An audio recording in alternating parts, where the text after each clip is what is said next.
Starving children is a crime. Killing civilians is a war crime. And willfully causing suffering is also a criminal act. Those are the top 3 reasons the prosecutor of the International Criminal Court has cited for requesting arrest warrants for the Israeli Prime Minister Benjamin Netanyahu and Defense Minister Yoav Gallant. I have reasonable grounds to believe, on the basis of evidence collected and examined by my office, that Israeli Prime Minister Benjamin Netanyahu and Minister of Defense Yoav Gallant bear criminal responsibility for the following international crimes committed on the territory of the State of Palestine. Several Israeli ministers have denounced the allegations of war crimes and crimes against humanity. The Foreign Minister, Israel Katz, says it's a historic disgrace and that a special war room has been set up to counteract the decision. But not everyone agrees. Israel will again protect itself with this wall of the whole world is anti-Semite and the whole world is against us, and it will unite again the Israelis in a very nationalistic, even more nationalistic wave, and everyone will feel so just and such a victim by this evil decision. I think it's a just decision.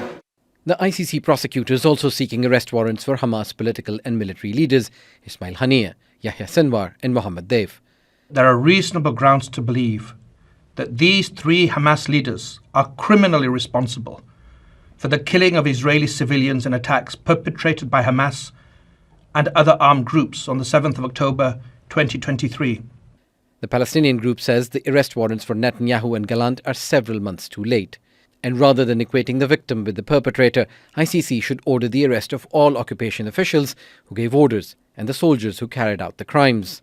If we want to be honest, we should be looking at what it is that the government, the Israeli government, has been doing, the orders that it has issued to its soldiers, and it's issued orders to its soldiers to carry out a genocide. If this court is to have any credibility, it should be going after the people who are committing genocide rather than just simply trying to play this game of both sidesism. For months, the ICC prosecutor faced criticism as the carnage in Gaza unfolded. Karim Khan's critics, even at the UN Security Council, criticized what they saw as his inaction to hold Israel accountable. Ceasefire. Ceasefire. Israel's allies, including the United States, also expressed anger ahead of Monday's ICC announcement. "Target Israel and we will target you," said a warning letter from a dozen US Republican senators. They threatened to cut funding and sanction ICC staff and their families. This is Gaza today. And the mere talk of arrest warrants is unlikely to have an immediate impact on the war which has killed more than 35,000 Palestinians and displaced millions more since October. Osama bin Javed, Al Jazeera. Well, the Israeli Prime Minister Benjamin Netanyahu has responded to the news from the International Criminal Court in a pre-recorded address. These are lies in The Hague. Israel's victory is not a lie. These are lies against the Prime Minister and the Secretary of Defense. These are lies against the State of Israel. This is against the people who are fighting with heroism against Hamas, who attacked us. The ICC Chief Prosecutor, how can he compare our brave military with Hamas? Hamas who have killed and massacred us. As a Prime Minister of Israel, I refuse the comparison between the killers, Hamas, and us. This is the new anti-Semitism and how it manifests itself. It started at the universities and now it's at The Hague. People of Israel, we will never fail the Jewish people. They couldn't defend themselves 80 years ago.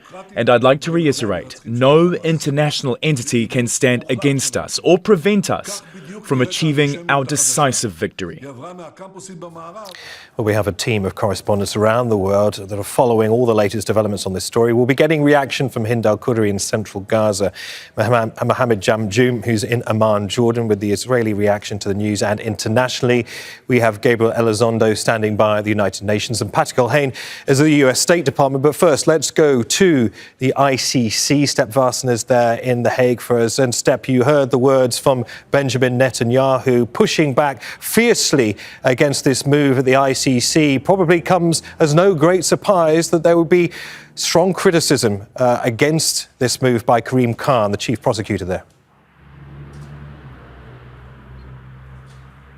No, I don't think that came as a big surprise. I think this is all expected by the prosecutor Karim Khan here at the ICC. He has been treating this all very delicately. It took him a long time, months, to do this investigation. There was a lot of pressure from pro-Palestinian groups that he really needed to hold Israel accountable, but also on the other side from US Republican senators who wrote a letter threatening basically the ICC if they would go ahead with this case and issue arrest warrants, that there will be repercussions and sanctions.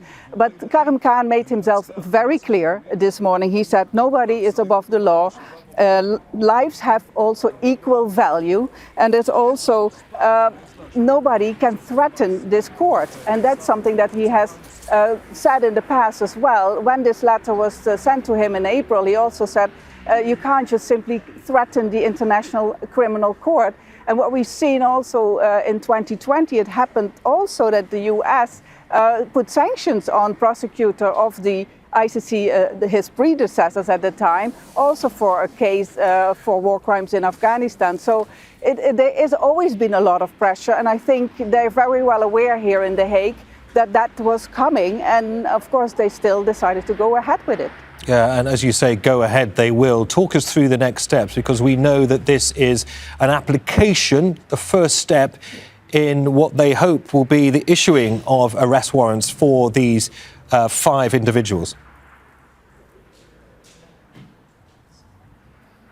Exactly. These requests for 5 arrest warrants is now been sent to the pre-trial chamber. So the judges there will have to decide if the prosecutor has a valid argument to have these arrest warrants issued. They have to look at the jurisdiction of the court in this case, but also to the fact if these suspects then need to be in The Hague and that they need to be arrested because, for example, are these crimes still being committed as we speak. And that's exactly what Karim Khan said during his announcement. He said what we're seeing at the moment in Gaza, it's still continuing, what he says, these war crimes and crimes against humanity. So we will expect a decision maybe in a few weeks. And then, of course, when they decide to issue the arrest warrants, then the 124 countries that have signed up to the Rome Statute have the obligation to arrest the suspect, the people who have been looked for, and been sent to The Hague to be detained here so the trial can continue. But these 124 countries don't include the United States, for example, and also don't include Israel, they don't include China, India, but many countries in Europe, for example, are included, and also in Africa, South America. So it will definitely limit the scope of traveling of these 5 individuals. Yeah, and probably complicate relationships with Israel as well. Step Vassen, live at the ICC in The Hague. Many thanks for that. Let's cross to Mohammed Diab now for more Israeli reaction. Just a reminder that Al Jazeera has been banned from Israel. That's why Mohammed is reporting for us from the Jordanian capital, Amman. Mohammed, clearly fierce reaction to developments at the ICC from Benjamin Netanyahu, accusing the court of anti-Semitism. How does this match with other opinions coming out of Israel?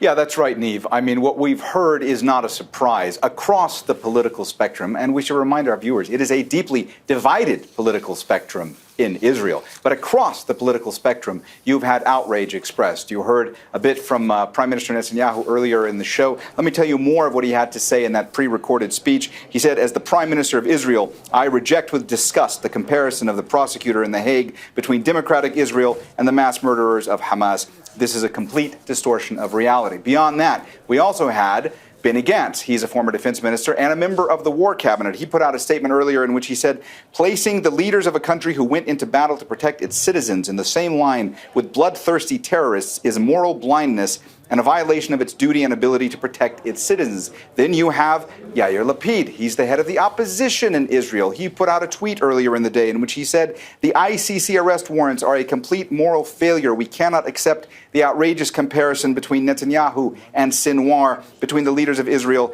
and the leaders of Hamas. And finally, we also had a statement put out by Israeli President Isaac Herzog in which he said, among other things, the announcement of the prosecutor at the ICC is beyond outrageous and shows the extent to which the international judicial system is in danger of collapsing, we expect all leaders in the free world to condemn outright this step and firmly reject it. So basically, despite whatever political affiliation somebody may have, the political leaders speaking out in Israel right now are all united in their outrage against this decision for Karim Khan to seek these arrest warrants. And I should mention also, we're seeing in the Israeli press unnamed Israeli officials using words like hypocrisy, distortion of reality, embarrassment to describe what has happened today. Neef? So, Mohammed, very interesting point. So, in a way, what is playing out of the ICC goes some way in unifying what previously has been a very divided political landscape. I wonder then what the impact will be on perceptions regarding Israel's operations in Gaza, whether there'll be more unity regarding that now.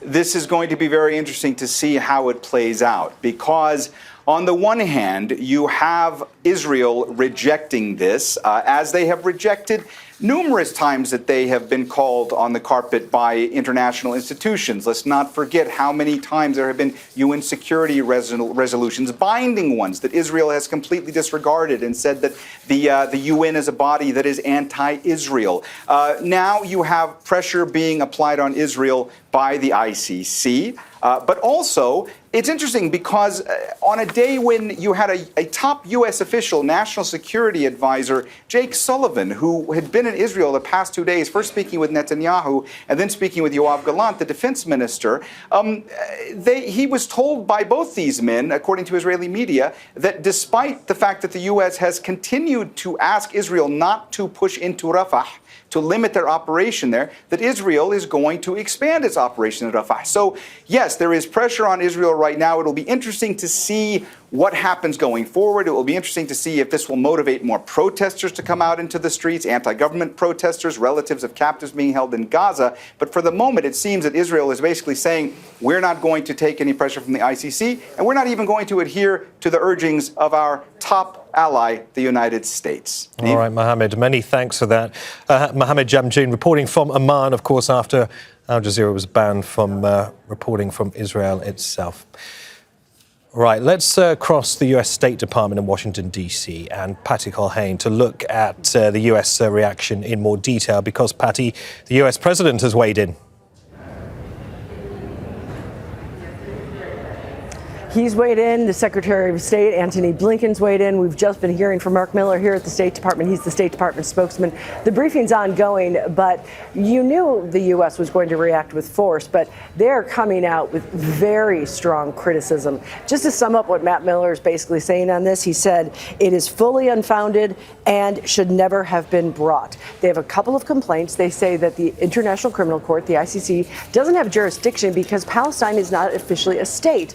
It doesn't mention the steps the U.S. has taken to make sure Palestine is not viewed as a state, for example, at the United Nations Security Council. Then he goes on to say other countries that the ICC has investigated, they've let them conduct their own investigation first. They didn't do that with Israel, so they have a problem with the process. They said the court should only take up cases when the countries are not investigating themselves. And according to Miller, he said Israel is, in fact, investigating several different cases involving potential crimes committed by members of the Israeli Defense Forces. He didn't seem to be able to make sense of the fact that the ICC is looking at the leadership, but Israel's looking at rank and file soldiers. So, again, seemed to be a bit of a disconnect there. They're arguing it could hurt ceasefire negotiations because they feel that this will embolden Hamas. And then he was asked repeatedly, okay, so where are Palestinians supposed to go? Where can they go seek justice? And his answer, I think, surprised some of the journalists in the room. He said, well, they should look to Israel to investigate itself. So that's basically sums up the reaction from the Biden administration. They are outraged, but again, not much they can do about it. Patty, just to put this all in perspective, of course, the US and Israel, neither of them are signatories of the ICC. They didn't sign the Rome Statute that set up the International Criminal Court. However, it's the first time the ICC has targeted a leader this close to the United States and almost preempting this possible move by Karim Khan. Some American Republican lawmakers have been threatening sanctions against the courts. I mean, what more can you tell us about that? How realistic a threat is this? Well, they're reportedly even having meetings with the court to say, look, we are really going to be unhappy if you do this. There'll be consequences. So, yes, they are talking about a bill in the House that would look to sanction the court members, the prosecutors, their families. Not quite sure that that's going to have a huge deterrent effect unless they've got these public servants have billions of dollars in U.S. banking system, because really that's about the extent. They can freeze their money that's in the U.S. They could bar them entry into the U.S. Whether that's going to really be as much of a deterrent as the U.S. seems to think, we'll have to wait and see. So they could do that. They can't necessarily say we're not going to fund the ICC, we're not going to recognize the ICC, because the U.S. already doesn't fund the ICC. There was some movement to try and get some funding to the ICC because it was investigating Russia and Vladimir Putin. So doesn't really have a lot of leverage here. But you can expect, especially Republican members of the House, they are going to push forth a bill if in fact these warrants are issued. Will it take it up and will it pass the Senate? That is a much closer question, because there are several Democrats in the House and the Senate that have grown very weary of Prime Minister Benjamin Netanyahu and the way he is conducting this war. So might not even get through the Senate. It'd likely get through the House, but the Senate's going to be a tougher try. All right. Many thanks for explaining all of that. Pascal Hain at the State Department in Washington. Well, Hamas, in turn, released a statement saying arrest warrants for Netanyahu and Gallant are 7 months too late. It went on to condemn the prosecutors, saying that seeking arrest warrants against Hamas equates the victim with the perpetrator, and says the ICC should order the arrest of all occupation officials who gave orders and soldiers who carried out the crimes. Well, meanwhile, on the ground in Gaza, Israeli attacks have killed at least 106 Palestinians. That's since Sunday. Another 176 people have been injured. Dozens have been killed in the north of the Strip. Israeli forces have targeted a residential square in Beit Lahia. Many of the victims were women and children. And many of the injured were taken to the nearby Kamal Adwan hospital. These are the scenes at that specific hospital, as you can see, completely overwhelmed. At least 7 people have died in the hospital from their injuries.